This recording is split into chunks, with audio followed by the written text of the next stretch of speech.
Audio Jungle. Audio Jungle.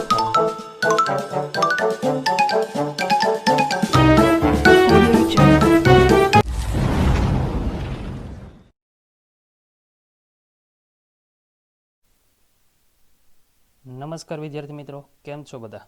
મજામાં ને? તો લાસ્ટ લેક્ચરની અંદર આપણે પોલિમર ચેપ્ટરની અંદર રિએક્શનની અંદર આપણે વાત કરી રહ્યા હતા અને એની અંદર આપણે દરેક રિએક્શનો જે છે એને કેવી રીતે એની બનાવટ કરવામાં આવે છે, એના રાસાયણિક ગુણધર્મો શું હોય અને એની જે ઉપયોગિતા છે એના વિશેની આપણે વાત ચાલી રહી છે અત્યારે. તો એની અંદર રિએક્શનનો પાર્ટ 1 આપણે જોયો હતો કે જેની અંદર આપણે અલગ અલગ રિએક્શનો જોઈ હતી અને ત્યારબાદ આપણે લાસ્ટમાં જે રિએક્શન જોઈતી હતી આપણા માટે નાયલોન 610 કે જેની અંદર આપણે 610 શા માટે બોલતા હોઈએ છીએ. તો 610નો અર્થ થાય એ નાયલોન 6 છે એ અને નાયલોન 10 છે એ બંનેની અંદર આ તમે જોઈ શકો છો કે જે મોનોમર હોય એની અંદર એક બાજુ 6 કાર્બન હોય, બીજા મોનોમર જે હશે એની અંદર 10 કાર્બન હશે. એટલા માટે એને 610 તરીકે ઓળખવામાં આવે છે, જેના વિશે આપણે લાસ્ટ લેક્ચરની અંદર છેલ્લે રિએક્શનમાં વાત કરેલી. હવે આપણે જે રિએક્શન ભણવાના છીએ જે મોસ્ટ ઇમ્પોર્ટન્ટ છે, નાયલોન 6ની રિએક્શન છે, મોસ્ટ ઇમ્પોર્ટન્ટ છે રિએક્શન, બરાબર છે મિત્રો? તો એ રિએક્શનને આપણે અહીંયા સમજવાની છે. નાયલોન 6ની બનાવટ વિશે પહેલાં તો આપણે અહીંયા વાત કરી રહ્યા છીએ. ઓકે, નાયલોન 6ની બનાવટ માટે તો પહેલાં તમારે શેની જરૂર પડશે? તો કે કેપ્રોલેક્ટમની જરૂર પડે. કેપ્રોલેક્ટમ શું છે? તો કે એવું એક સાયક્લિક બંધારણ હોય કે જેની અંદર એમાઇડ સમૂહ આવેલો હોય અને બાકીની જે આખી ચેઇન હોય એ સાયક્લિક રિંગમાં એ શેની? તો કે કાર્બનની બનેલી હોય. એવો એક સમૂહ એને આપણે એક રિંગનો બનેલો હોય એને આપણે કેપ્રોલેક્ટમ તરીકે ઓળખતા હોઈએ છીએ. તમે અહીં જોઈ શકો છો કે CONHનો જે આ સમૂહ છે એને આપણે એમાઇડ સમૂહ તરીકે ઓળખીએ. CONH એટલે એમાઇડ સમૂહ. અને એ એમાઇડ વર્ગની અંદર બીજી જે રિંગ છે એ CH2 ની બનેલી, જે કેટલા છે? તો કે 5 CH2 છે. 1 2 3 4 અને આ 5 CH2 છે. તો આ કેપ્રોલેક્ટમનું બંધારણ થઈ ગયું. હવે તો કે આ કેપ્રોલેક્ટમનું જે બંધારણ છે એને હું તમને શોર્ટમાં અત્યારે બતાવું છું, હાલ પૂરતું યાદ રાખવા માટે. તમે એક્ઝામની અંદર આ લખો, બરાબર છે? અને આ લખો એ બહુ સારી વસ્તુ છે, કારણ કે ઘણી વખત એવું થાય કે અલગથી બંધારણ આપણે થોડુંક દર્શાવવા જઈએ ને ક્યાંક ભૂલ પડી જાય તો માર્ક કપાવવાની પણ સંભાવના છે. પણ હું તમને અહીંયા એક શોર્ટની અંદર બંધારણ યાદ રાખવા માટે એક ટ્રીક આપી દઉં છું, ઘણી વખત એ પ્રોબ્લેમ ના આવે એટલા માટે. તો તમારે શું કરવાનું છે? તો કે CO લખવાનું છે, બરાબર છે? અને એ કોની સાથે બોન્ડમાં છે? તો કે NH સાથે બોન્ડથી જોડાયેલો છે, બરાબર છે? પહેલાં તો આટલી વસ્તુ કરી દીધી. ચલો, આ એમાઇડ સમૂહ થઈ ગયો. અને કેપ્રોલેક્ટમ માટે આપણે વાત શું કરી કે જે કેપ્રોલેક્ટમ છે એ કેવું હોય? તો કે રિંગની અંદર જોડાયેલું હોય આ રીતે. તો હવે રિંગની અંદર ટોટલ CH2 કેટલા? તો કે CH2 છે એ ટોટલ છે આપણી પાસે 5. તો CH2 લખું છું પહેલાં તું અહીંયા.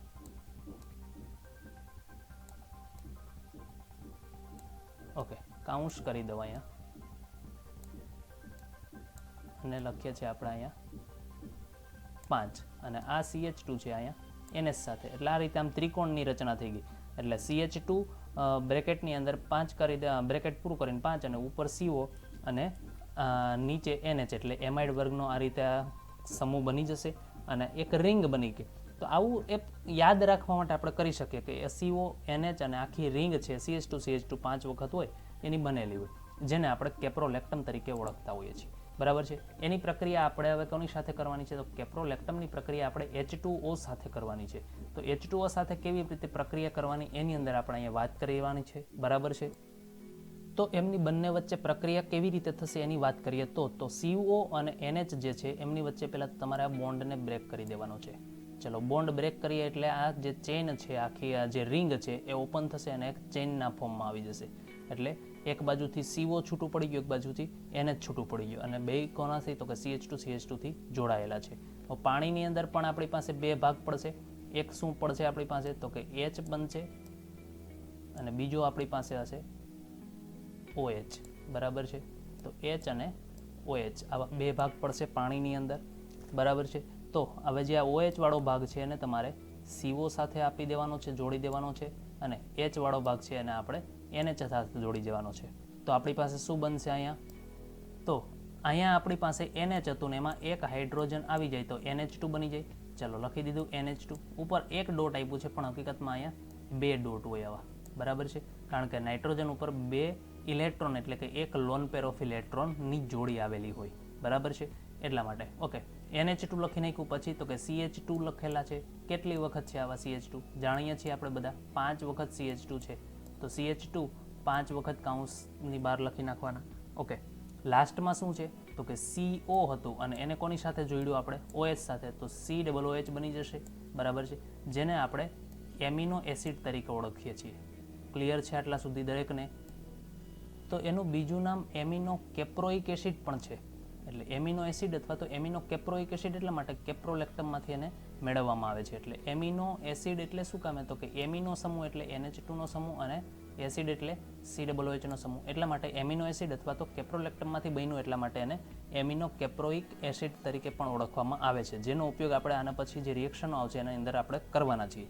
ઓકે, તો આની પ્રક્રિયા હવે આ એમિનો કેપ્રોઇક એસિડ અથવા તો એમિનો એસિડની પ્રક્રિયા આપણે હવે ફરી પાછી કેપ્રોલેક્ટમ સાથે જ કરવાની છે. કેપ્રોલેક્ટમનું ફરી પાછું આપણે અહીં બંધારણ લેશું અને એની પ્રક્રિયા એમિનો એસિડ સાથે જ કરીશું. કેવી રીતે? જેમ આગળ વાત કરી તેમ CONH નો બોન્ડ બ્રેક કરીએ છીએ આપણે. હવે આપણે અહીંયા શું કરવાનું છે એના વિશે પહેલાં તો જોઈ લઈએ કે આપણી પાસે અહીંયા બોન્ડ બ્રેક થાય એટલે એક બાજુ જે આ CO બોન્ડ છે એ ઓપન થશે અને એક બાજુ NH છે એ ઓપન થશે. તો હવે રિએક્શન જે છે એની અંદર શું થશે? તો અહીંયા જે NH2 છે એમાંથી શું થશે? તો કે અહીંયા બે હાઇડ્રોજન છે NH2 માંથી, એમાંથી એક હાઇડ્રોજન એ નીચે રહેલો જે અહીંયા કેપ્રોલેક્ટમનો NH છે એની સાથે જતો રહેશે. એટલે એક હાઇડ્રોજન જતો રહેશે એટલે અહીંયા જે નીચે કેપ્રોલેક્ટમનો NH છે એની સાથે NH2 બની જશે. તો એ NH2 ને હું અહીંયા લખું છું NH2. પછી તો કે CH2 કેટલી વખત આવે છે? આવા 5 વખત આવે છે. તો CH2 5 વખત આપણે બ્રેકેટની બહાર આ રીતે લખી દીધા. પછી તો કે CO હતું તો CO લખ્યું અહીંયા. પછી તો કે હવે તમે અહીં ઉપર એમિનો એસિડનું બંધારણ જો એમાંથી NH2 માંથી એક હાઇડ્રોજન જતો રહ્યો તો હવે અહીંયા શું બાકી રહ્યો છે? ખાલી હવે NH જ બાકી રહ્યું હશે. તો NH બાકી રહ્યું હોય તો એની એક જગ્યા ખાલી પડી, હાઇડ્રોજન જતો રહે એટલે, તો એ કોની સાથે જોડાઈ જાય? તો કે આ CO ની પણ એક જગ્યા ખાલી એની સાથે જોડાઈ જાય. તો અહીંયા CO પછી કોને લખવાનો આવશે? આપણે NH ને લખીએ અને NH પછી આપણી પાસે લાઇનમાં શું છે? તો કે CH2 5 વખત અને COOH. તો CH2 5 વખત અને COOH. તો આ રીતે તમારે પહેલાં તો રિએક્શનને લખવાની છે. તો શું કર્યું? કેપ્રોલેક્ટમ લીધું હતું, પાણી સાથે પ્રક્રિયા કરી, એમિનો એસિડ બનાવ્યું અથવા એમિનો કેપ્રોઇક એસિડ બનાવ્યું. એની પ્રક્રિયા ફરી પાછી આપણે કેપ્રોલેક્ટમ સાથે કરી અને આ રીતનું એક બંધારણ આપને અહીંયા મળે છે, બરાબર છે.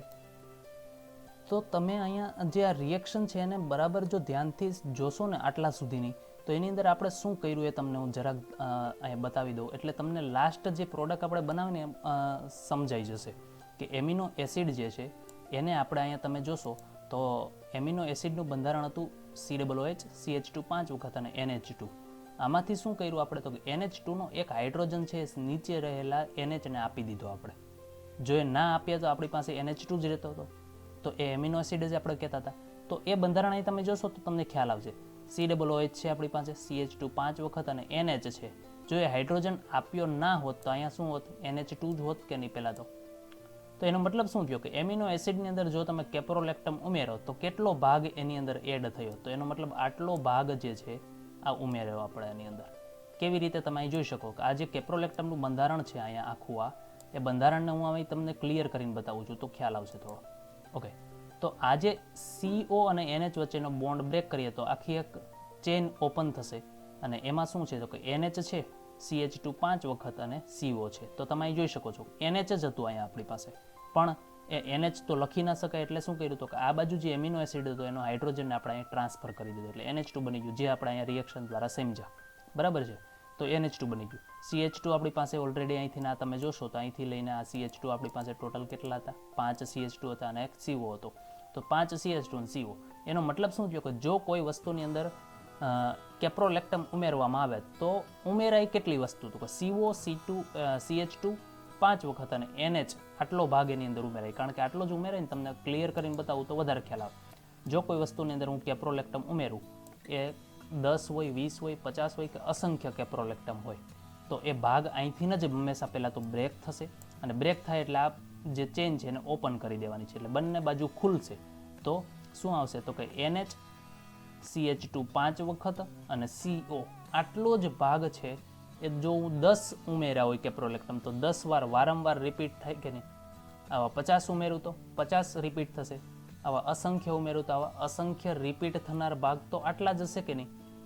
તો એનો મતલબ હું આ એમિનો એસિડની અંદર કેપ્રોલેક્ટમ 1 ઉમેરું, 10 ઉમેરું, 50 ઉમેરું કે અસંખ્ય ઉમેરું, વારંવાર રિપીટ થનારો ભાગ તો કેટલો હશે? NH CH2 5 વખત અને CO. આ દરેકને ક્લિયર થયું. તો હવે જે આપણે આ વસ્તુ ઉમેરી, આ વસ્તુ જે મળી લાસ્ટમાં કેપ્રોલેક્ટમ એમિનો એસિડમાં ઉમેરીને, ત્યારબાદ હવે આની અંદર પણ આપણે ફરી પાછું અસંખ્ય આવા કેપ્રોલેક્ટમ ઉમેરવાના છે. તો જો એ કરીએ તો એમાં ઉમેરવાનો તો આપણે કેપ્રોલેક્ટમ જ છે. તો કેપ્રોલેક્ટમ જ્યારે એડ થાય ત્યારે તો હંમેશા કેટલી વસ્તુ એની અંદર આવે? તો કે વારંવાર પુનરાવર્તિત થતો ભાગ તો NH CH2 5 વખત અને CO જ થવાનો છે. એટલા માટે આપણે અહીં નીચે જે બંધારણ આપ્યા નાયલોન 6નું એ તમારે આટલું જ આપવાનું છે. જો NH CH2 5 વખત અને CO, NH CH2 5 વખત અને CO. કેમ આવું કર્યું? તો કે વારંવાર તો બંધારણ તો આમ તમે આ ચેઇન ઓપન કરો ને એની અંદર જોડી દો તો હજી પાછું અહીંયા આવડું લાંબી ચેઇન થાય, ફરી પાછું કેપ્રોલેક્ટમ આવત, ફરી પાછું આટલું આવે, ફરી પાછું આવત, ફરી પાછું આવા અસંખ્ય આવે તો આવી તો બહુ લાંબી ચેન થાય. હવે એટલી બધી તો આપણે લખવાની છે નહીં. તો શું કરી શકીએ? તો કે આપણે વારંવાર રિપીટ થતો એકમ જે છે એને જ આપણે દર વખતે લખતા હોઈએ છીએ. આ દરેકને ખ્યાલ છે. તો એટલા માટે આપણે જે રિપીટ થતો એકમ છે ને બ્રેકેટની અંદર આ રીતે બતાવી દીધો અને બહાર આપણે n આપી દીધું એટલે કે અસંખ્ય વખત આ રિપીટ થાય. શું? NH CH2 5 અને CO. હવે નાયલોન 6 શું કામ કહેવામાં આવે છે તેની અંદર વાત કરી દીધી કે ટોટલ જે પ્રોડક્ટ આપને જે મળે છે એની અંદર ટોટલ કાર્બનની સંખ્યા આપને જે મળશે એ કેટલી મળશે? 6 મળશે. તમે અહીં જોઈ શકો CH2 છે અને કેટલી વખત આપેલા છે? 5 વખત. એનો મતલબ કાર્બનની સંખ્યા કેટલી થઈ? 5 થઈ અને એક કાર્બન અહીંયા CO નો, એટલે ટોટલ કાર્બનની સંખ્યા થશે 6. એટલા માટે એને નાયલોન 6 તરીકે ઓળખવામાં આવે. આ દરેકને ખ્યાલ આવી ગયો. તો આ હતી આપણી નાયલોન 6 માટેની બનાવટ. થોડી તમને આમ મોટી લાગશે એનું કારણ એ છે કે રિંગ છે એટલા માટે, બાકી બહુ એટલું બધું કંઈ કોમ્પ્લિકેટેડ નથી અને સહેલું છે એટલે દરેકને આ ખ્યાલ આવશે. એના ગુણધર્મો વિશે જો વાત કરીએ તો એક પ્રકારનો રેખીય પોલિમર છે, પોલી એમાઇડ વર્ગનો છે. કારણ કે પોલી એમાઇડ એટલે શું? તો કે CONH નો બોન્ડ જેની અંદર આવતો એને કહેવાય આપણે એમાઇડ વર્ગ. એટલા માટે પોલી એમાઇડનો વર્ગ છે. આવર્તનીય એકમ પણ CONH જ કહેવાય કારણ કે એમાઇડ વર્ગ છે એટલે. અને રેસાઓ છે સામાન્ય દ્રાવકમાં અદ્રાવ્ય હોય છે. જે સામાન્ય દ્રાવક એટલે જનરલી પાણી છે એક પ્રકારનું દ્રાવક જ છે, તેની અંદર એ અદ્રાવ્ય રહે એટલે કે એની અંદર પાણીમાં ઓગળે નહીં એવા રેસાઓ પણ એનાથી બનતા હોય છે. સારી મજબૂતાઈ ધરાવતા હોય છે અને થર્મો પ્લાસ્ટિક પ્રકારનો પોલિમર છે. ઉપયોગ કાર્પેટ બનાવવામાં, દોરડા બનાવવામાં અને ટાયર ઉદ્યોગની અંદર આ 3 જગ્યાએ એનો ઉપયોગ થશે. તો આ હતું આપણું નાયલોન 6 કે જેના અંદર આપણે એની બનાવટ વિશે વાત કરી, એના ગુણધર્મો વિશે વાત કરી અને એના ઉપયોગ વિશે વાત કરી. બરાબર છે. મોસ્ટ ઇમ્પોર્ટન્ટ પ્રક્રિયા છે નાયલોન 6 અને નાયલોન 6 આવશે. આ બંને મોસ્ટ ઇમ્પોર્ટન્ટ છે. ક્યાંક ને ક્યાંક એક્ઝામની અંદર એ આવતા જ હોય છે. બરાબર છે. એને લગતો કોઈ પણ એક ક્વેશ્ચન તો તમને ક્યાંક ને ક્યાંક જોવા મળતો જ હોય છે. ત્યારબાદની જે પ્રક્રિયા છે એના વિશેની વાત કરવાના છીએ હવે આપણે કે નાયલોન 2, નાયલોન 6 એની બનાવટ વિશે પહેલાં તો વાત કરીએ છીએ. નાયલોન 2 અને નાયલોન 6 છે શું? તો કે મેં હમણાં જેમ આગળ પણ વાત કરી એમ નાયલોન 2નો અર્થ શું થશે? તો કે આની અંદર મોનોમર જે હશે એની અંદર 2 કાર્બનની સંખ્યા હશે. તમે અહીં જોઈ શકો છો કે એક મોનોમર છે જેમાં કાર્બનની સંખ્યા 2 છે. બીજો એક મોનોમર આમાં હશે કે જેમાં કાર્બનની સંખ્યા 6 હશે. એવો મોનોમર આપણે હમણાં જ અહીં બનાવ્યો, કેપ્રોલેક્ટમની અંદર બનાવ્યો. એની અંદર પાણી ઉમેરીને આપણે એક એમિનો કેપ્રોઇક એસિડ બનાવ્યું અથવા તો એમિનો એસિડ કહેતા હતા. તો એ આપણે અહીં ફરી પાછું લખીએ છીએ NH2CH2 5 વખત COOH. દરેકને યાદ જ હશે, હમણાં જ કરેલું છે આપણે. એમિનો કેપ્રોઇક એસિડ અથવા તો એમિનો એસિડ તરીકે ઓળખીએ છીએ આને.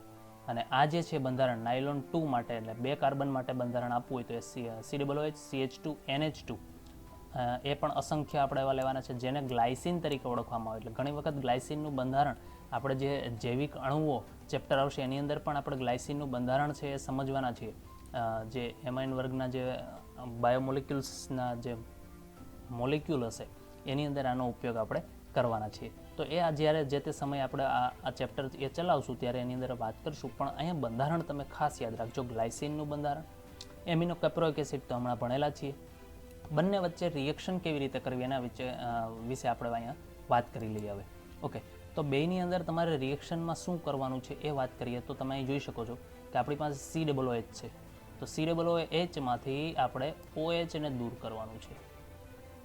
બરાબર છે. તો આ બાજુ જે NH2 છે એમાંથી એક હાઇડ્રોજન દૂર થાય, 2 છે એમાંથી એક દૂર થાય એટલે NH2 માંથી એક હાઇડ્રોજન ને COOH માંથી OH બંને ભેગા થઈને H અને OH ભેગા થાય તો શું બનાવશે? H2O. ચલો તો અહીંયા તમને શું મળશે? પહેલાં તો આવા અસંખ્ય હોય તો અસંખ્ય H2O મળે કે નહીં? એટલે આપણે અહીંયા લખી દઈએ છીએ NH2O.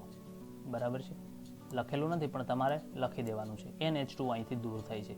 એવી જ રીતે તમે છેડાનો ભાગ ચેક કરશો તો હવે તમે જોઈ શકો છો કે ગ્લાયસિનનું જે બંધારણ હતું એની અંદર COOH હતો, એને OH આપ્યો. તો આ બાજુ જે NH2O છે એ હવે શું આપશે? તો કે હાઇડ્રોજન આપશે. બરાબર છે. એવી રીતે અહીંયા તો કે અહીંયા આ બાજુ COOH છે તો એ શું આપી શકે? હવે OH આપી શકે. એટલે આ બાજુથી OH અને આ બાજુથી H, એટલે બંને ભેગા થઈને ફરી પાછું શું આપશે? NH2O દૂર થશે. આવા અસંખ્ય લીધેલા છે એટલા માટે. બરાબર છે, તમે અહીં જોઈ શકો છો. તો ગ્લાયસિન, એમિનો, કેપ્રોઇક એસિડ બંને ભેગા કરી સંઘનન કોપોલિમરાઇઝેશન થાય. શું કામે થાય? હવે દરેકને ખ્યાલ હશે, કારણ કે સંઘનન કોપોલિમરાઇઝેશનની વ્યાખ્યા સમજી ગયા છે આપણે. ઓકે, બંને વચ્ચે પ્રક્રિયાથી આપણે જે મળે છે એ જોઈએ છે. બ્રેકેટ છે એના સિવાયનો ભાગ છે એને જોડી દેવાનો છે આ બે વચ્ચે, એ આપણે અહીંયા લખી દઈએ છીએ. ચલો અહીંયા NH2 છે તેમાંથી NH જ રહેશે. હવે ચલો CH2 CO, હવે એ કોની સાથે જોડાઈ જાય? NH સાથે જોડાઈ જાય. CH2 5 વખત અને CO બની ગયું, જેને આપણે અહીં નીચે લખ્યું છે. આવા કેટલા? તો અસંખ્ય મળશે આપણને, વારંવાર રિપીટ થાય. નાયલોન 2 નાયલોન 6 શું કામે? તો કે આ જે CONH છે એની અંદર અહીંયા NH ની બે બાજુ તમારે ચેક કરવાનું.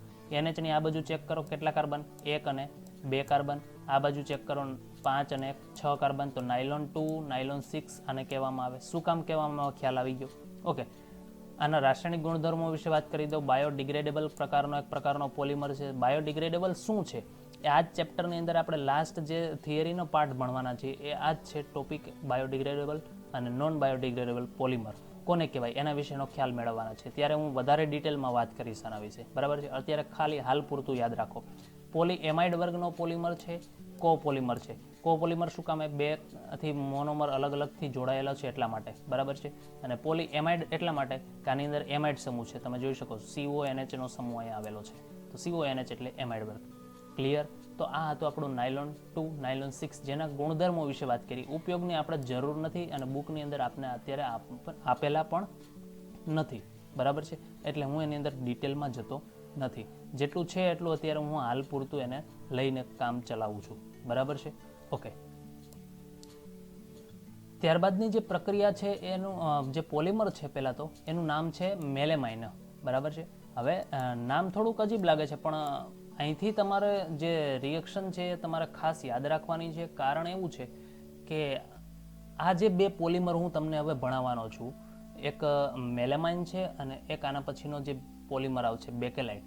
એ બે પોલિમર એવા છે કે જે આખું આપણું જે પોલિમરનું ચેપ્ટર છે એની અંદર આ બે જ એવા પોલિમર છે જે થર્મોસેટિંગ પ્રકારના છે. મેં આગળ જ્યારે પણ રિએક્શન હું જ્યારે ભણાવતો હતો ત્યારે પણ મેં વાત કરી હતી કે અત્યાર સુધીની અંદર તમારે હું જ્યાં સુધી એવું ના કહું કે તમારે થર્મોસેટિંગ લખવાનું છે ત્યાં સુધી તમારે દરેક પોલિમરના રાસાયણિક ગુણધર્મોમાં થર્મોપ્લાસ્ટિક લખી જ દેવાનું છે. આવું મેં આગળ જે લેક્ચર લીધેલ છે એની અંદર પણ મેં વાત કરેલી છે, જો તમે ધ્યાનથી સાંભળેલું હોય તો. અત્યારે હું એ કહું છું કે આ મેલેમાઇન અને આના પછી જે આવશે બેકેલાઇટ, આ બે પ્રકારના એવા પોલિમર છે કે જેની અંદર તમારે થર્મોપ્લાસ્ટિકની જગ્યાએ થર્મોસેટિંગ પોલિમર છે એવું લખવાનું છે.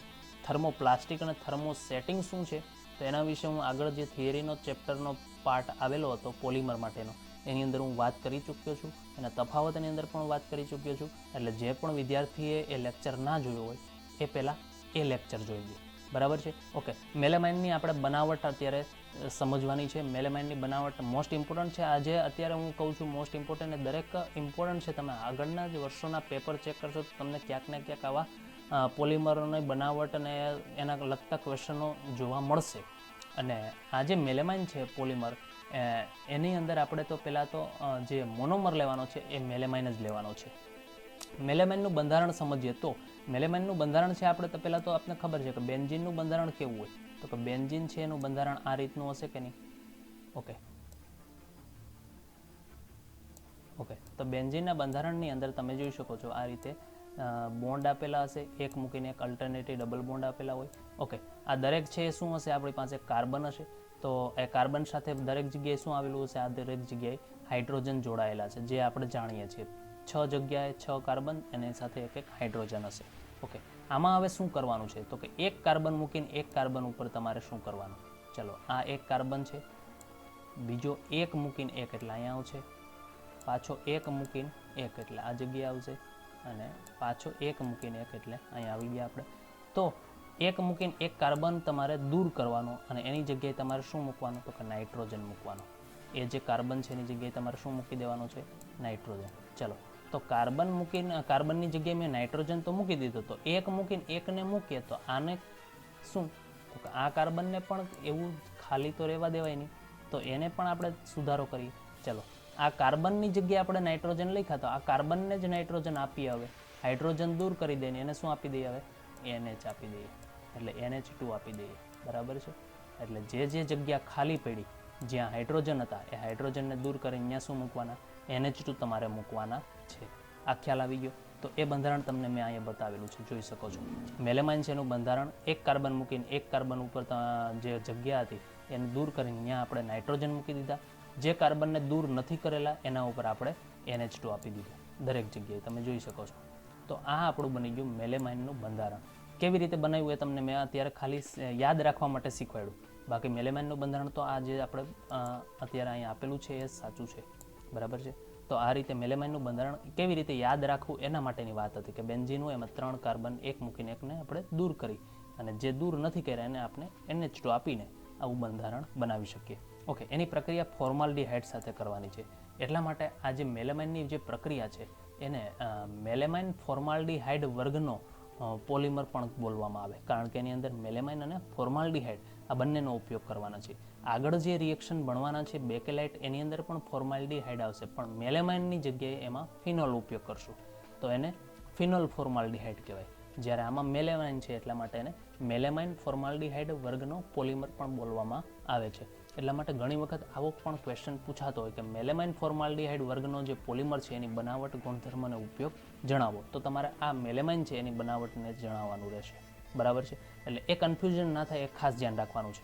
ઓકે, પ્રક્રિયા આના વચ્ચે કેવી રીતે થશે એની વાત કરી દઈએ આપણે પહેલાં. તો એમની વચ્ચે જે પ્રક્રિયા થશે એ હું અત્યારે હાલ પૂરતી તમને સમજાવું છું, પણ તમારે તો પછી હું તમને જે ટ્રીક આપું એનો ઉપયોગ કરીને જ લખી દેવાની છે, કારણ કે આપણે અહીંયા મિકેની જેમ પૂછાવાની નથી, પણ તમને ખ્યાલ હોવો જરૂરી છે. એટલે આ બે બાબતો પહેલાં તમારે સમજવાની છે. ઘણી વખત એવું થાય કે હું કરાવું છું એનો મતલબ એવો પણ નથી હોતો કે દરેક વસ્તુ એ બુકની અંદર હોઈ શકે, કારણ કે બુકની અંદર નથી પણ એ ઘણી વખત કોમ્પિટિટિવ એક્ઝામની અંદર કામ આવી શકે, એટલા માટે હું અહીં કરાવતો હોઉં છું. બરાબર છે.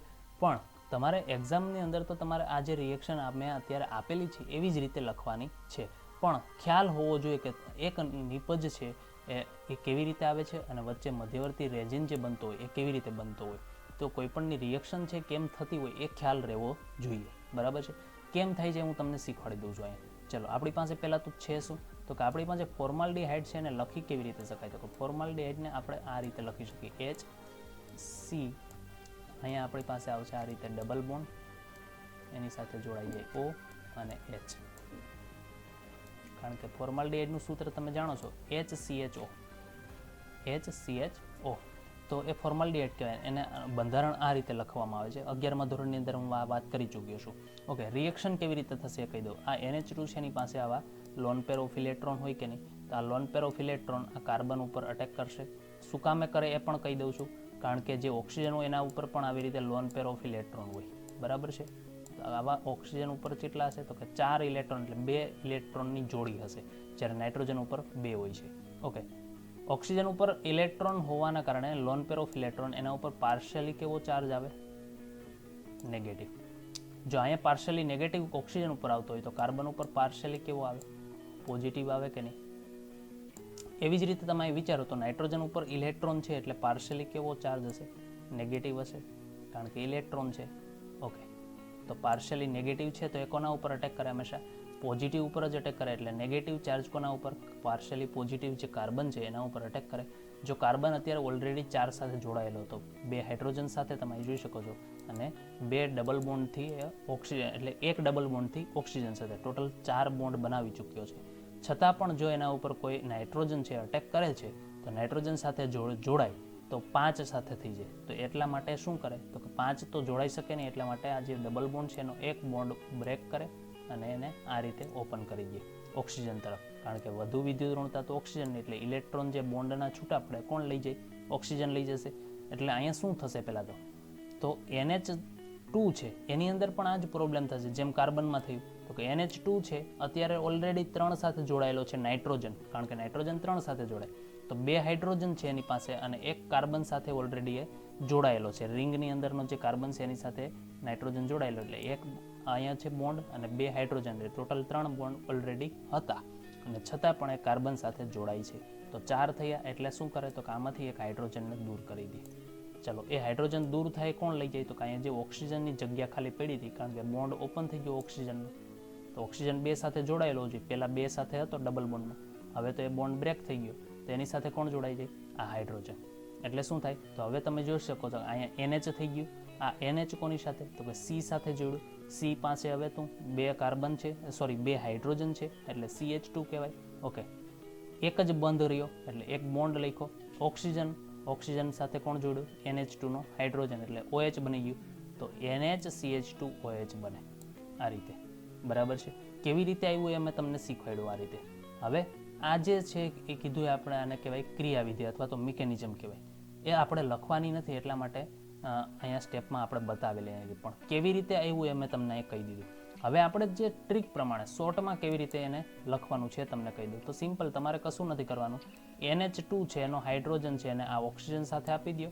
બીજું શું કરવાનું, આ જે કાર્બન છે એને તમારે નાઇટ્રોજન સાથે જોડી દેવાનું. બસ આટલું જ કરવાનું. એટલે હાઇડ્રોજન છે અહીંથી આ જગ્યાએ આવી જાય, શું બની જાય તો કે O સાથે જોડાય તો OH બની જાય, જે આપણે અહીં લખી દીધું. ચલો OH છે.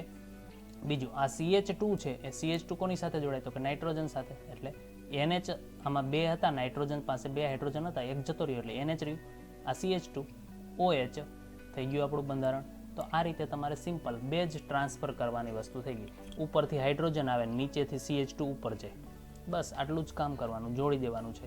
તો આ જે વસ્તુ બને છે એને કહેવાય મધ્યવર્તી રેઝિન તરીકે ઓળખવામાં આવે, જેમાં આપણે સંઘનન પોલિમરાઇઝેશન કરવામાં આવે અને પાણીનો અણુ દૂર થાય તો આપને શું મળે તો કે મેલેમાઇનનો એક પ્રકારનો પોલિમર મળશે. બરાબર છે.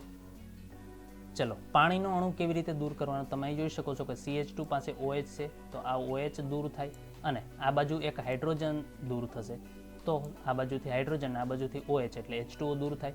એવી જ રીતે તમે જો અહીં વિચારો તો આ હાઇડ્રોજન પણ દૂર થાય કે નહીં, તો અહીંથી હાઇડ્રોજન અહીંથી OH ગણો તો પણ એક H2O દૂર થાય, એટલે આ જગ્યા અહીં એક ખાલી પડી.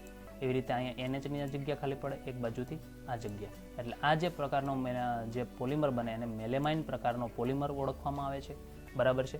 ઓકે, એની અંદર વાત કરીએ તો એ રાસાયણિક ગુણધર્મો જો વાત કરીએ તો ફોર્માલ્ડિહાઇડ વર્ગનો પોલિમર છે, આપણે વાત કરી ચૂક્યા, કારણ કે ફોર્માલ્ડિહાઇડનો ઉપયોગ કરીએ છીએ. સાંશ્લેષિત પોલિમર માનવ નિર્મિત કહેવાય જે આપણે બનાવીએ છીએ. થર્મોસેટિંગ જે હમણાં હું શરૂઆતમાં જ વાત કરી ચૂક્યો છું. આ 2 પોલિમર એવા છે મેલેમાઇન અને બેકેલાઇટ કે જે થર્મોસેટિંગ છે.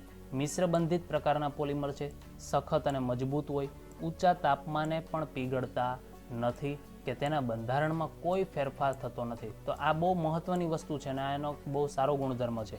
ગમે એટલું તાપમાન આપવામાં આવે છતાં પણ એ પીગળે નહીં અને બંધારણમાં કોઈ ફેરફાર થાય નહીં. ઘસારાનો પ્રતિકાર અને પછડાતા કે અથડાતા તેમાં તિરાડ પડતી નથી કે તૂટતા નથી. ઘણી વખત એવું થાય, ઘણા પ્લાસ્ટિકને વસ્તુ એવી હોય કે જે ઉપરથી પડે તો તૂટી જતી હોય અથવા તો એમાં તિરાડ પડતી હોય, પણ આના જે પોલિમરમાંથી જે બનાવેલી વસ્તુ હોય એ ક્યારેય પણ પછડાય અથવા તો અથડાય તો પણ એ તૂટે નહીં કે એમાં તિરાડ પણ ના બને, એટલે કે એને એક પ્રકારના અનબ્રેકેબલ વસ્તુ કહેવાય કે જે તૂટે નહીં. તો એટલા માટે એનો ઉપયોગ ક્યાં થાય, પ્લાસ્ટિકની એવી વસ્તુઓ બનાવવામાં થાય કે જેની અંદર એ તૂટે નહીં, એટલે કે અનબ્રેકેબલ રહે. તો આપણે ઘણી વખત દુકાનની અંદર પણ જતા હોય તો આપણે એવી જ વસ્તુ માગતા હોય કે જે અનબ્રેકેબલ હોય, અથવા તો આપણે પૂછતા પણ હોય છે કે આ વસ્તુ બ્રેકેબલ છે કે નહીં. ઘણી વખત આનો તમે ઉપયોગ પણ શબ્દનો કરતા હોય છે. ઓકે, તો એ અનબ્રેકેબલ ક્રોકરી બનાવવાની અંદર એનો ઉપયોગ થતો હોય છે. બરાબર છે. તો આ હતું આપણું મેલેમાઇન છે, એની બનાવટ વિશેની વાત કરી, એના ગુણધર્મો વિશે વાત કરી અને એની ઉપયોગિતા વિશે વાત કરી. ત્યારબાદનો જે પોલિમર છે એનું નામ છે બેકેલાઇટ, અને એ બેકેલાઇટ છે એની બનાવટ વિશે આપણે હવે વાત કરવાની છે. બરાબર છે. તો બેકેલાઇટની બનાવટની અંદર જોઈએ તો એની અંદર આપણે વાત કરવાના છીએ એક તો કોનો મોનોમર લેવામાં આવે છે, પહેલાં તો એ જોઈ લે. તો કે ફિનોલ લેવામાં આવે ને એક બીજું ફોર્માલ્ડિહાઇડ લેવામાં આવે. ઓકે, તો ફોર્માલ્ડિહાઇડના બંધારણ વિશે તો હમણાં વાત કરી ચૂક્યો છું. ફોર્માલ્ડિહાઇડનું બંધારણ એટલે શું તો કે H હોય, બોન્ડ હશે, C હશે, ડબલ બોન્ડમાં ઓક્સિજન હશે. ઓકે, અને ફરી પાછું અહીંયા સિંગલ બોન્ડ હાઇડ્રોજન. તો આ રીતે આપણું જે બંધારણ બનશે એ કહેવાય ફોર્માલ્ડિહાઇડ. એની પ્રક્રિયા આપણે ફિનોલ સાથે કરવાની છે. તો યાદ કરો મિત્રો, મેલેમાઇન હમણાં મેં ચલાવ્યું ત્યારે પણ વાત કરી કે મેલેમાઇન ને ફોર્માલ્ડિહાઇડ હોય તો એ મેલેમાઇન ફોર્માલ્ડિહાઇડ પ્રકારનો પોલિમર કહેવાય, પણ ફિનોલ ને ફોર્માલ્ડિહાઇડ હોય તે ફિનોલ ફોર્માલ્ડિહાઇડ પ્રકારનો પોલિમર કહેવાય, જેનું નામ છે બેકેલાઇટ. તો આ શબ્દોને ખાસ સમજજો તમે, અને એના માટે તમારે એસિડ અથવા તો બેઝ જે ઉદ્દીપક હોય એની હાજરીમાં પ્રક્રિયા કરવાની છે અને ગરમ કરવાનું છે. બરાબર છે? ઓકે. પ્રક્રિયા કેવી રીતે થશે એ હું અહીંયા મિકેનિઝમ એટલે કે ક્રિયાવિધિ સમજાવું છું, પણ તમારે લખવાની નથી. ખાલી તમારે એની સીધી નીપજ જે છે એ જ, અથવા તો મધ્યવર્તી જે પ્રોડક્ટ હોય કે જે મધ્યવર્તી નીપજ કહેવાય એ જ લખવાની છે. આપણે ક્રિયાવિધિ લખવાની નથી, પણ સમજવાની છે.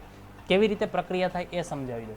અહીંયા તમારી પાસે ફિનોલ છે અને ફોર્માલ્ડિહાઇડ છે, તો એમની વચ્ચે જો પ્રક્રિયા થાય તો એ ઓર્થોપેરા ડિરેક્ટિંગ કહેવાય પ્રક્રિયા. પહેલાં તો ઓર્થોપેરા ડિરેક્ટિંગ એટલે શું? તો કે એ પ્રક્રિયાની અંદર જે નીપજ મળે, બે વચ્ચે પ્રક્રિયા થઈ, એ ઓર્થો અને પેરા ગ્રુપ ઉપર તમને જોવા મળતી હોય છે જનરલી, કારણ કે એની અંદર એની સ્થાયીતા વધારે હોય એટલા માટે. તો ઓકે, જો હવે તમે અહીં જોઈ શકો છો કે આ દરેક જગ્યાએ કાર્બન છે, એમાં OH સમૂહ જે જોડાયેલો એની બાજુનો જે કાર્બન હોય એને ઓર્થો કાર્બન કહેવાય. એ આ બાજુ હોય તો પણ ઓર્થો કહેવાય, આ બાજુ હોય તો પણ ઓર્થો જ કહેવાય. એટલે આ બંને કાર્બન જે વાત કરીએ એ કેવા છે? Ortho carbon. પછીનો જે કાર્બન આવે એને મેટા કાર્બન કહેવાય. તો આ બાજુનો કાર્બન હોય કે આ કાર્બન હોય, બંનેને મેટા જ કહેવાય. અને એક્ઝેક્ટ ઓપોઝિટ જે હોય OHની વિરુદ્ધ દિશામાં એ જે કાર્બન હોય એને પેરા કાર્બન તરીકે ઓળખવામાં આવે. એટલે ઓર્થો, મેટા અને પેરા. એવી જ રીતે આ બાજુથી ઓર્થો, મેટા અને પેરા. જેમાં સ્થાયી નીપજ કઈ હોઈ શકે? તો કે ઓર્થો હોય, પેરા હોય અને આ બાજુનો ઓર્થો. આ જે ત્રણ પોઝિશન છે એમાં એ નીપજ એની સ્થાયી બની શકે. તો એટલા માટે આપને જે ત્રણ નીપજ મળશે એ ઓર્થો, પેરા, ઓર્થોની અંદર તમને જોવા મળશે. કેવી રીતે રિએક્શન થાય એની વાત કરી દઈએ તો કે આ દરેક જગ્યાએ શું હશે? તો કે હાઇડ્રોજન હશે. બરાબર છે? તો એક વસ્તુ શીખવાડી દઉં તો બાકીની બધી રિએક્શન માટે તમને ખ્યાલ આવી જશે. ચલો, અહીંયા થશે શું આપણે હવે? તો કે આની અંદર તમે જોશો તો અહીંયા શું થાય? તો કે અહીંયાથી જે કાર્બન છે એની પાસે એક હાઇડ્રોજન છે. એવી જ રીતે તમે અહીં જોઈ શકો કાર્બન છે એની પાસે ડબલ બોન્ડની અંદર ઓક્સિજન રહેલો છે. બરાબર છે? તો હવે બંને વચ્ચે પ્રક્રિયા કેવી રીતે થશે? તો તમે અહીં જોઈ શકો જે આ કાર્બન છે એ કાર્બન છે એ આ કાર્બન ઉપર પહેલાં તો અટેક કરે. એટલે શું થાય? તો કે આ બોન્ડ ઓપન થાય, એટલે ઓક્સિજન ઉપર માઇનસ વીજભાર આવે. એ માઇનસ વીજભાર આ કાર્બનનો જે હાઇડ્રોજન છે એને પોતા તરફ ખેંચી લે. તો થયું શું? તો કે આ કાર્બન છે સામેનો જે ફોર્માલ્ડિહાઇડ છે એના કાર્બન સાથે જોડાઈ ગયો. ચલો જોડી દઈએ છીએ. પહેલાં તો કાર્બન જે રિંગનો છે ફોર્માલ્ડિહાઇડના કાર્બન સાથે જોડી દીધો. ચલો હવે તો કે ફોર્માલ્ડિહાઇડનો જે કાર્બન છે એની પાસે બે હાઇડ્રોજન હતા. તો બે હાઇડ્રોજન એ કાર્બન પાસે હોય તેને CH2 કહેવાય. લખી દીધું. આ ડબલ બોન્ડ હતો એ બ્રેક થઈને ઓપન થયો, એટલા માટે ઓક્સિજન ઉપર આવ્યો માઇનસ વીજભાર. એ માઇનસે શું કર્યું? સામેના જે રિંગનો હાઇડ્રોજન હતો એને લઈ લીધો, તો OH બની ગયું, જેને આપણે અહીં લખી દીધું CH2OH. હવે આ પ્રક્રિયાની અંદર નીપજ ક્યાંની મેળવી? પહેલાં તો ઓર્થો સ્થાનની. એવી રીતે હવે ક્યાંની લેવાય? તો કે પેરા સ્થાનની પણ લઈ શકાય. એટલે ઓર્થોની થતી, પણ હવે અહીંયા મિક્સર ઓફ પ્રોડક્ટ કહેવાય આને. એટલે કે નીપજોનું મિશ્રણ કહેવાય. નીપજોનું મિશ્રણ એટલે શું? તો કે ઓર્થો તો મળે જ છે, સાથે સાથે પેરાની પણ નીપજ મળે. તો અહીંયા પણ તમને CH2OH જોવા મળે. તો અહીં તમે જોઈ શકો છો કે ઓર્થો પોઝિશન ઉપર તો તમને CH2OH જોવા મળ્યું, પણ પેરા પોઝિશનમાં પણ જોવા મળ્યું. આવું થવાનું કારણ શું? તો કે ફોર્માલ્ડિહાઇડ છે વધુ પ્રમાણમાં લીધેલો છે. જો એક જ ફોર્માલ્ડિહાઇડ લીધો હોય તો આ ઓર્થો ઉપર જ પ્રક્રિયા થઈને બની જાત CH2OH, પણ વધુ પ્રમાણમાં થાય એટલે શું થાય? તો કે જેમ જેમ એનું વધુ પ્રમાણ થતું જાય એમ એ ઓર્થોમાં તો જાય, પછી પેરામાં પણ જાય ને ફરી પાછો એ અહીંયા ઓર્થોમાં પણ આવે. એટલે ત્રીજી પ્રોડક્ટ જોવો તો ઓર્થો, પેરા, ઓર્થો દરેક જગ્યાએ CH2OH, CH2OH, CH2OH જોવા મળે. કારણ શું? તો કે વધુ પ્રમાણમાં ફોર્માલ્ડિહાઇડ લેવામાં આવેલો છે. તો આટલા સુધી દરેકને ખ્યાલ આવી ગયો હશે. એમાંથી આપણે કેનો ઉપયોગ કરવાનો? આ ત્રણમાંથી. તો કે આપણે તો ત્રણેયનું મિશ્રણ મળ્યું, એમાંથી આપણે તો આનો એકનો જ ઉપયોગ કરવાનો છે. બરાબર છે? બાકીના આપણા માટે ઉપપેદાશ તરીકે કહેવાય, કે જે બાય પ્રોડક્ટ કહેવાય. અંગ્રેજીમાં એને બાય પ્રોડક્ટ કહે, કે વધારાની પેદાશ કહેવાય, કે જેનો ઉપયોગ આપણે હાલની અંદર કરવાનો નથી. આપણે તો ખાલી આ એકનો જ ઉપયોગ કરવાનો છે. બરાબર છે? તો આટલા સુધી ખ્યાલ આવી ગયો. હવે મેં અહીં જે ક્રિયાવિધિ કીધી એ ક્રિયાવિધિ તો તમારે લખવાની છે નહીં, તો તમે પછી આ રીતે ટાઈમ બગાડો તો એ ચાલે નહીં. તો તમારે જેમ મેં આગળ ટ્રીક કીધી એ જ વસ્તુ અહીંયા સમજવાની છે. શું કરવાનું? તો કે તમે અહીં જોઈ શકો છો કે આ રીતે અહીંયા આપણી પાસે શું હોય? તો કે હાઇડ્રોજન હોય. પહેલી જગ્યાએ તમે યાદ કરશો તો અહીંયા NH2 હતું, આ જગ્યાએ આપણી પાસે કાર્બન અને હાઇડ્રોજન છે. અહીંયા NH2 હતો તો એ NH2 નો હાઇડ્રોજન ઓક્સિજન પાસે જતો હતો અને ફોર્માલ્ડિહાઇડના જે કાર્બન છે એ નાઇટ્રોજન પાસે જતા હતા. એ જ વસ્તુ અહીંયા તમે કરવાનું છે. શું કરવાનું? જે બેન્ઝીન રિંગ છે, ફિનોલની જે રિંગ છે એનો હાઇડ્રોજન આ ઓક્સિજન પાસે મોકલી દો અને ફોર્માલ્ડિહાઇડ છે એનો કાર્બનને તમે આ કાર્બન સાથે જોડી દો. એટલે આ કાર્બન સાથે આ કાર્બન જોડાઈ જાય તો શું થાય છે કે આ CH2 છે એ આ કાર્બન સાથે જોડાય તો કાર્બન ફિનાઇલ રિંગનો, પછી CH2, પછી આ ઓક્સિજન સાથે કોણ આવી ગયો તો કે ફિનાઇલ રિંગનો હાઇડ્રોજન અહીંથી છૂટો થઈને આ ઓક્સિજન પાસે આવી ગયો એટલે OH બની જશે. આ રીતે બની જાય. પછી પેરા ઉપર પણ બતાવવાનું, પછી ફરી પાછું ઓર્થો ઉપર પણ બતાવવાનું, એટલે તમને આ 3 નિપજ મળશે. બરાબર, જેમાં આપણે આનો ઉપયોગ પછીની સ્ટેપની અંદર આપણે કરવાનો છે. આટલા સુધી દરેકને ક્લિયર હશે. હવે તો આગળના સ્ટેપની અંદર હવે જોઈએ છીએ શું કરવાનું છે. તો કે આ જે આપણે વાત કરી એને આપણે અહીંયા લઈએ છીએ. ઓકે, હવે એની અંદર આપણે સંઘનન પોલિમરાઇઝેશન કરીએ. સંઘનન પોલિમરાઇઝેશન એટલે શું? તો કે આ જે લીધો એના જેવો જ ફરી પાછો બીજો લઉં, પ્લસ કરીને હું ફરી પાછો બીજો લઉં, એવો જ ફરી પાછો ત્રીજો લઉં, એવો જ પાછો ચોથો લઉં. આવા કેટલા લઉં? અસંખ્ય લઉં. આ જ બરાબર દરેક વખતે આના આ જ. તો રિએક્શન શું થાય? તો કે હું અહીંયા આવો ને આવો બીજો અહીં બતાવું છું, જે હું અહીંયા લખેલો બતાવું છું. તો આ બે વચ્ચે હવે પ્રક્રિયા થાય. આવા ટોટલ 3 હશે તો તમને અહીંયા 3 દેખાડશે. તો અત્યારે હું હાલ પૂરતા 2 તમને લઈને સમજાવું, ઓટોમેટિક તમને ખ્યાલ આવી જશે. ઓકે, તો રિએક્શનની અંદર હું તમને આ છે એની સાથે આના જેવો જ એક બીજો એ લઈએ છીએ, જેને હું અહીંયા તમને આ બતાવી દઉં છું. કારણ કે હું એ લખવામાં સમય બગાડતો નથી, બાકી લખવાનું અહીંયા હોય તમારે. આ જે બંધારણ છે એને ક્યાં લખવાનું હોય? અહીંયા, આ રીતે આમ. બરાબર છે, તો એ તમે અહીંયા છે એવું સમજીને ચાલો. તો રિએક્શન કેવી રીતે કરવાની છે? તો એ રિએક્શનની અંદર તમે જોશો તો થાય શું? પહેલાં તો કે એક સાઈડ તમે જોશો તો CH2OH છે ને બીજી સાઈડ શું છે? તો કે માત્ર ને માત્ર હાઇડ્રોજન છે. માત્ર શું છે અહીંયા? હાઇડ્રોજન. આ પહેલું બંધારણ છે એની અંદર વાત કરી. તો બીજું બંધારણ છે એમાં એ જ પરિસ્થિતિ થાય ને. એક બાજુ CH2OH જ છે અને બીજી બાજુ શું રહેશે? તો કે બીજી બાજુ એમાં પણ હાઇડ્રોજન જ રહેશે. આ તો બે સમાન જ લીધા એટલા માટે. તો આ બે વચ્ચે જ્યારે પ્રક્રિયા કરવામાં આવે આ બંને વચ્ચે, ત્યારે થાય શું એમાં? તો કેવી રીતે પ્રક્રિયા થશે એના ઉપરથી જ તમારે આગળ વધવાનું છે. પહેલાં તો ચાલો તો રિએક્શન જોઈએ છે હવે. તો કે આ જે ફિનાઇલ રિંગ છે એનો CH2 છે એનો OH આપણે અહીંથી દૂર કરીએ. જો અહીંથી હું OH દૂર કરું તો આ બાજુથી જે અહીંયા તમે પાસે જે બંધારણ છે એનો શું દૂર કરાય? મારે હાઇડ્રોજન દૂર કરાય કે નહીં? એટલે OH અને હાઇડ્રોજન દૂર થાય શું થાય? H2O. તો NH2 આપણે અહીં દૂર કરી દઈએ, કારણ કે આવા અસંખ્ય લીધા છે આપણે એટલા માટે. બરાબર છે. ચલો હવે અહીંયા CH2 એનો એક જગ્યા ખાલી પડી, કારણ કે OH તો જતો રહ્યો. એવી જ રીતે આ કાર્બન છે એની જગ્યા ખાલી પડી, કારણ કે હાઇડ્રોજન જતો રહ્યો. તો આ જે કાર્બન છે એ કાર્બન અને આ જે અહીંયા CH2 છે એ બેને હું જોડી લઉં તો શું થાય? તમે અહીં જોઈ શકો છો. હવે રિએક્શન હું બતાવું છું, સમજો. આ ફિનાઇલ રિંગ બરાબર છે. આટલા સુધીથી તમે વિચારજો, આટલાથી. ચલો હવે ફિનાઇલ રિંગ હતી. હવે એનો જે CH2 હતો જે અહીંયા હતો આપણી પાસે, આ CH2 જે છે એ કોની સાથે? તો કે આ જે બીજી ફિનાઇલ રિંગ છે એના કાર્બન સાથે જોડાઈ ગયો. આ બીજી ફિનાઇલ રિંગ જેના કાર્બન સાથે આ CH2 ને જોડી દીધો. ઓકે, એ જે ફિનાઇલ રિંગ છે હવે આ કાર્બનવાળી, એ ફિનાઇલ રિંગ પાસે પણ પાછું આ બાજુ CH2 છે ને, અને સાથે OH પણ છે. તો આ બાજુથી પણ આ OH ને દૂર કરીએ તો શું થાય? તો કે એ OH દૂર થાય તો કાર્બનની જગ્યા ખાલી પડે કે નહીં? જો એ કાર્બનની જગ્યા ખાલી પડે તો આ રીતે અહીં પહેલાં તો CH2 બનશે કે નહીં? પહેલાં આટલું વિચારો. ચલો CH2 બની ગયું. હવે શું થાય? તો કે CH2 બની ગયું. હવે આવું ફરી પાછો આવો એક ફિનાઇલ રિંગ લીધી હોય ને એમાં પણ CH2OH હોય તો શું થાય? તો કે હવે તમે એ વિચારો છો આ જે ફિનાઇલ રિંગ હતી એની અંદર શું થયું?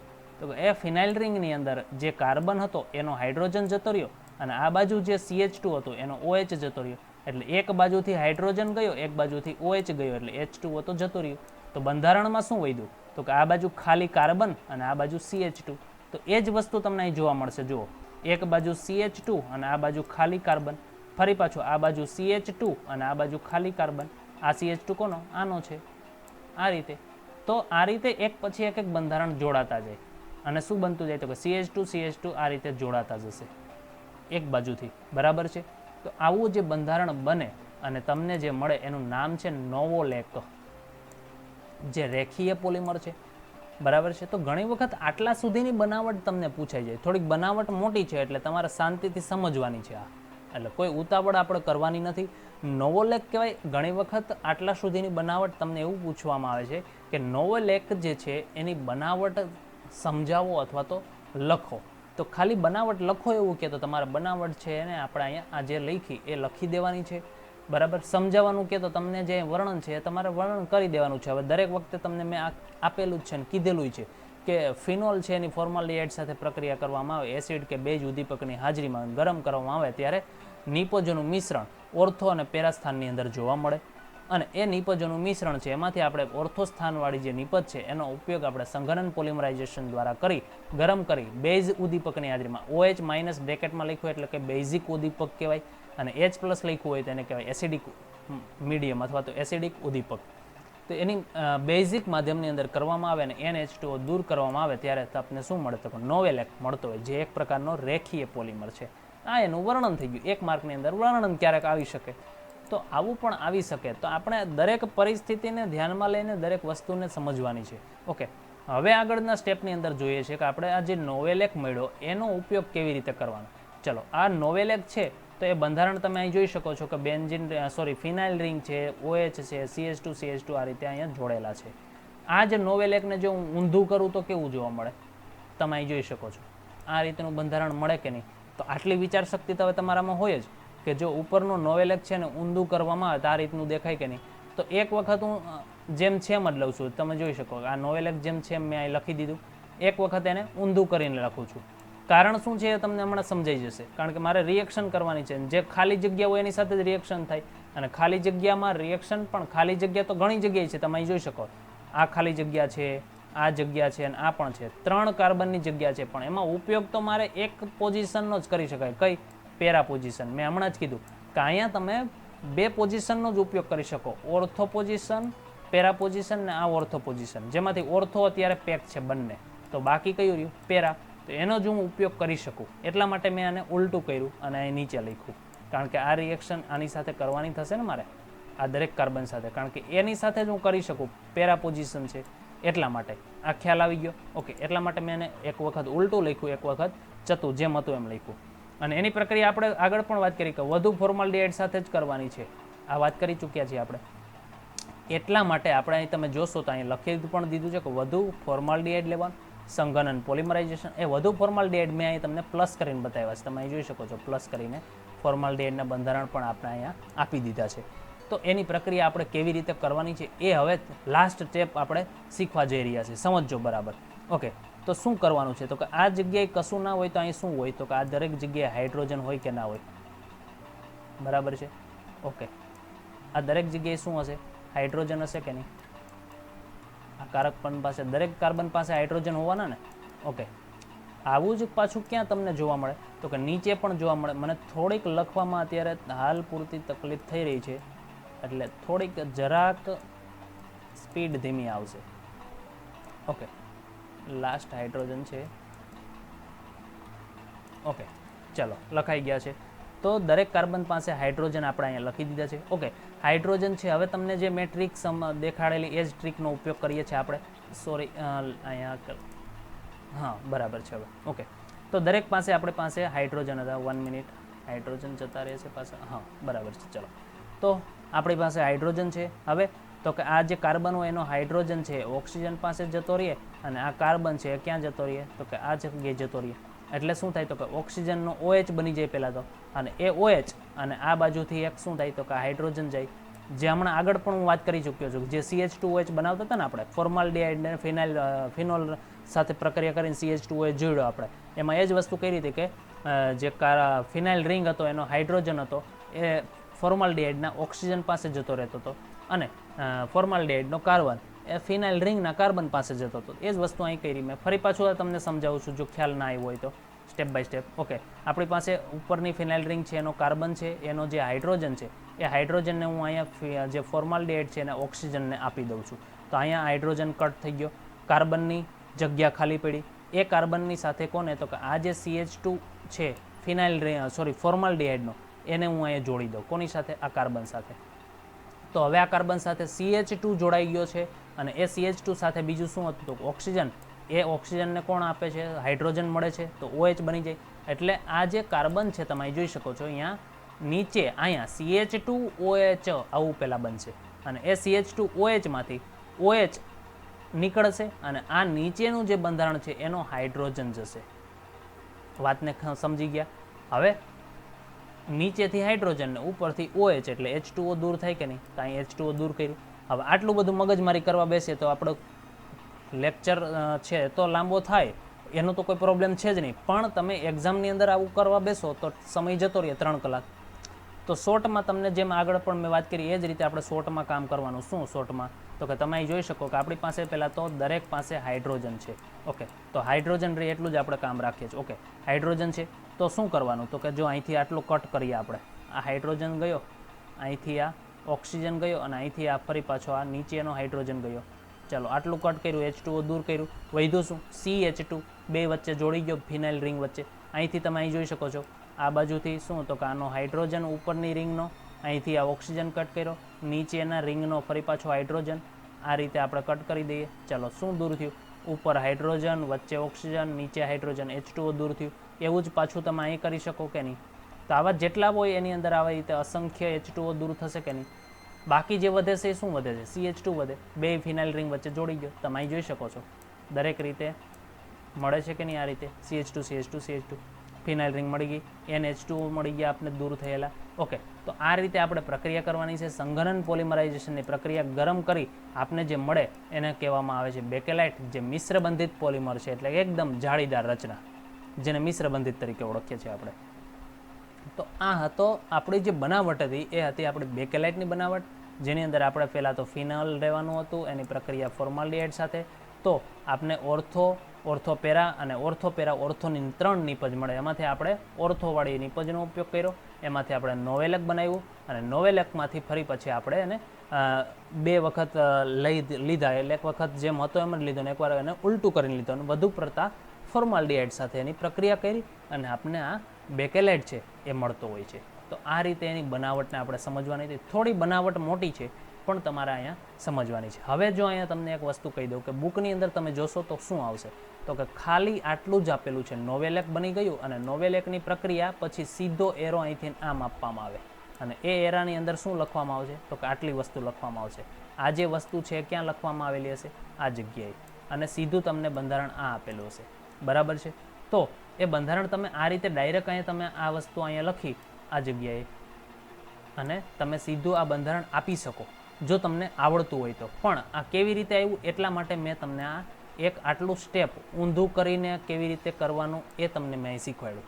જો તમને અહીંથી લઈને આટલી રિએક્શન જે મેં કીધી એ તમને ખ્યાલ હોય અથવા તો યાદ રહી ગઈ હોય તો તમે આટલું જ લખી શકો. બરાબર? તો પણ ચાલે. બુકની અંદર જોશો તો તમને ખ્યાલ આવશે કે આટલી જ રિએક્શન બુકમાં પણ આપેલી છે. જે આ સંઘનન પોલિમરાઇઝેશન, વધુ ફોર્માલ્ડિહાઇડ એ બધું ક્યાં લખવાનું? તમારે અહીંયા લખી દેવાનું. બરાબર છે? તો આ તમારી સીધી આ સ્ટેપમાં પ્રક્રિયા પૂર્ણ થઈ ગઈ. ક્લિયર થઈ ગયું? તો સમયને બચાવવા માટે તમે આ રીતે કામ કરી શકો. આ એટલા માટે મેં લખીને બતાવ્યું. આ બુકની અંદર આપેલું નથી, છતાં પણ આપણે એટલા માટે લખીએ છીએ કે સમજવા માટે કે આ તમને નિપજ મેળવીને એમાં વચ્ચે CH2 કેમ આવ્યા, આ બે કેમ જોડાણા, એ સમજવા માટે તમારે આ સમજવાનું પડે એટલા માટે. બરાબર છે? આખું લખો તો પણ મને કોઈ પ્રોબ્લેમ નથી. તમે આ જે મેં આ રીતનું આ જે રાઉન્ડ કરીને બતાવ્યું છે એટલું જ લખો તમે, આટલું ભાગ, તો પણ મને કોઈ પ્રોબ્લેમ નથી. બરાબર છે? આટલો ભાગ લખશો તો પણ ચાલશે એટલા માટે. બરાબર છે? હવે આને હું ક્લિયર કરી દઉં છું. ઓકે, તો તમારે જે રીતે તમને ફાવે એ રીતે તમારે આને લખવાનું છે અને સમજવાનું છે. ત્યારબાદ આપણે હવે વાત કરીએ એના ગુણધર્મો અને એના ઉપયોગ વિશે. તો એની અંદર તમે ગુણધર્મોમાં ચેક કરશો તો એની અંદર આવશે પહેલાં તો ફિનોલ ફોર્માલ્ડિહાઇડ વર્ગનો સંશ્લેષિત પોલિમર કહેવાય. શું કામે કહેવાય એની વાત કરી ચૂક્યો છું શરૂઆતમાં જ, કે કારણ કે ફિનોલ અને ફોર્માલ્ડિહાઇડ બંનેનો ઉપયોગ કરવામાં આવે. મિશ્ર બંધિત પોલિમર છે, થર્મોસેટિંગ પ્રકારનો છે એક તો. આ પણ હું વાત કરી ચૂક્યો છું કે આ બે જ પોલિમર એવા છે જે સેટિંગમાં આવશે. ઓકે, ગરમ કરતાં તે પીગળતો નથી. ગરમ કરો તો પીગળે નહીં. સખત છે, બરડ છે અને તેના ઉપર લીસોટા પડતા નથી. પણ બરડ છે એટલે શું થાય? તો કે પછડાય અથવા તો અથડાય તો તેમાં તિરાડ પડે અને તૂટી પણ જાય. બીજું, ખૂબ જ સારા વિદ્યુતના અવાહક છે, એટલે કે વિદ્યુતના અવાહક છે એટલે એમાંથી વિદ્યુત પ્રવાહ પસાર થતો નથી અથવા તો બહુ ઓછો થાય. ખૂબ જ સારા છે અવાહક એટલે. બીજી વાત કરીએ તો ઉપયોગ ક્યાં થાય? તો કાંસકા હોય, સીડી હોય, બીજું રસોઈના જે વાસણો હોય એના જે હેન્ડલો હોય એની અંદર, ઇલેક્ટ્રિક સાધનો જેવા કે સ્વિચ છે, પ્લગ છે, પિન છે, એની બનાવટમાં. શું કામે? તો કે તમે અહીં જોઈ શકો છો કે વિદ્યુતના ખૂબ જ સારા અવાહક છે. તો વિદ્યુતના અવાહક એટલે કે એમાંથી વિદ્યુત પ્રવાહ પસાર થઈ નહીં એવા. તમે ચાપ ચાલુ કરો ને કરંટ લાગે તો એનો ઉપયોગ થઈ શકે નહીં. તો એટલા માટે ચાપની અંદર છે, પ્લગ છે, પિન છે, એની અંદર આપણે કરંટ લાગે નહીં. એટલા માટે એવી વસ્તુનો જ ઉપયોગ કરવામાં આવે જે પહેલાં તો ખૂબ જ ગરમ થાય તો પણ એ ઘડીકમાં ઓગળે નહીં, અને બીજું સારા એવા વિદ્યુતના અવાહક હોય એટલા માટે એનો ઉપયોગ કરવામાં આવતો હોય. અને જનરલી આપણે જે ઘરની અંદરને જે ચાપ જે હોય એટલે કે સ્વિચ હોય, પ્લગ હોય, પિન હોય, એ બધી શેની બનેલી હોય? બેકેલાઇટની બનાવેલી હોય. તો આ હતા એના ગુણધર્મો અને એના ઉપયોગ. બરાબર છે. તો અહીંયા આપણે આ જે ચેપ્ટર છે પોલિમર, એની જે મોટાભાગની રિએક્શનો છે હું અહીંયા તમને પૂરી કરું છું. એટલે કે અમુક જે રિએક્શનો છે એ થિયરીના ઉપરથી સમજવાની છે, અને એવી લગતી રિએક્શનો છે એ થોડીક બાકી રાખી છે. બાકીની લગભગ રિએક્શન મેં આખા ચેપ્ટરની કવર કરી લીધી છે. કારણ એટલું જ હતું કે આ રીતે જો ટેબલ બનાવીને આપણે યાદ રાખીએ ને તો શોર્ટમાં અમુક શબ્દોને જ ખાલી યાદ રાખીએ તો પણ આપણે ઘણું બધું યાદ રહી જાય. એટલે કે આની અંદર તમે વાત કરો ને તો આ ચેપ્ટરનો મોટાભાગનો ભાગ આપણે અહીંયા પૂર્ણ કરી ચૂક્યા છે. હવે કદાચ એક લેક્ચર અથવા તો થોડુંક વધારે એનાથી આગળ જાય ત્યાં આપણું ચેપ્ટર આ પૂર્ણ થશે. એટલે મેક્સિમમ આપણે 3 થી 4 લેક્ચરની અંદર આપણે આ કવર કરવાનો પ્રયત્ન કર્યો છે, અને બહુ સરળ ચેપ્ટર છે. તો તમારે એક વાતને ધ્યાનમાં લેવાની છે કે અત્યારે તમારે સમય છે તો ખાસ એનો ઉપયોગ કરીને આ રિએક્શનો બહુ સહેલી છે. કારણ કે આ રિએક્શનો એટલા માટે કહું છું કે આનાથી તો હજી ઘણી આગળના લેવલની રિએક્શનો આપણે ઓર્ગેનિક કેમિસ્ટ્રીમાં ભણવાના છીએ. કારણ કે આપણો બીજો ભાગ જે છે કેમિસ્ટ્રીનો એ આખો ઓર્ગેનિક કેમિસ્ટ્રી કહેવાય એનો છે. તો રિએક્શન તો આવી ઘણી બધી આપણે કરવાના છીએ, અને સમજવી પડશે તમારે આ રિએક્શનો. જો ખાલી લટા મારીને તમે કામ કરાવશો તો એ નહીં ચાલે. એટલે તમે આને બરાબર સમજજો, અને ત્યારબાદ તમે આ રિએક્શનોને એકવાર બુકની અંદર લખજો, અને રોજ પ્રેક્ટિસ કરો. હું એમ કહું છું કે આ દરેક રિએક્શનને લખીને રોજ પ્રેક્ટિસ કરશો તો વધારે યાદ રહેશે. બરાબર છે. આજે આટલા સુધી રાખીએ છીએ. નમસ્કાર.